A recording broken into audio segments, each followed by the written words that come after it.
உளவியலாவே நம்ம நெனச்சோம்னாலே உடம்பு மாறிரும். அப்படியா? மாறிரும். என்னன்னா, நம்ம தனுஷ் சொல்லுவாரு. விஐபி பண்ணும்போது, ம். அ காலையில அப்படி செட்டுக்கு போனோம்னா சொல்லுவான், "ஐய்யயோ! நீங்க எனக்கு வந்து அப்பா, அண்ணன் மாரி இருக்கீங்க" அப்படின்னு ஒரு 5 நிமிஷம் குடுங்க ஐயா, அந்த வரேன் அப்படின்னு சொல்லிட்டு போயி, அந்த உடை மாற்றிட்டு ஒரு 10 நிமிஷம் அப்படியே அந்த கேரக்டர பத்தி அப்படியே நெனச்சுட்டு அப்படி வந்தோம்னாலே முகம் பெருசாயிடும். ம். உடம்பு மாறிரும்.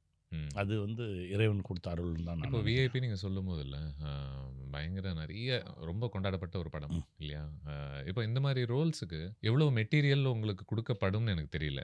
இல்லையா? அது ஒரு சப்போர்ட்டிங் கேரக்டர் அப்படின்ற ஒரு நம்ம கூட ஸ்பேஸ்னால. பேசுவாங்க. ஓகே. அந்த இயக்குனர்கள் வந்து நம்ம கூட பேசுவாங்க. இப்போ காலா பண்ணும்போது, ம். பெருசா இதுதான் டயலாக் இத சொல்லு அப்படின்னு சொல்றத தாண்டி, அந்த கதாபாத்திரம் என்ன? அந்த கதாபாத்திரத்துக்கும் காலாவுக்குமான அன்பு என்ன? ம். இப்ப இந்த கதாபாத்திரம் ஒரிஜினலா எங்கேருந்து எடுத்தது?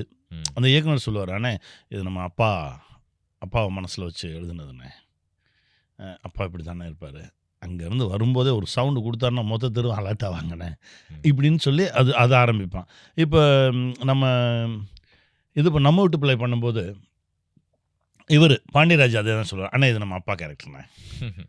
அப்பாவுக்கும் மாமாவுக்குமான அந்த உறவு, தாய்மாமனுக்கும் அப்பாவுக்குமான அதாவது அம்மாவுடைய சகோதரருக்கும் அப்பாவுக்குமான அந்த உறவு தான் அந்த ஜிகிரி தோஸ்து.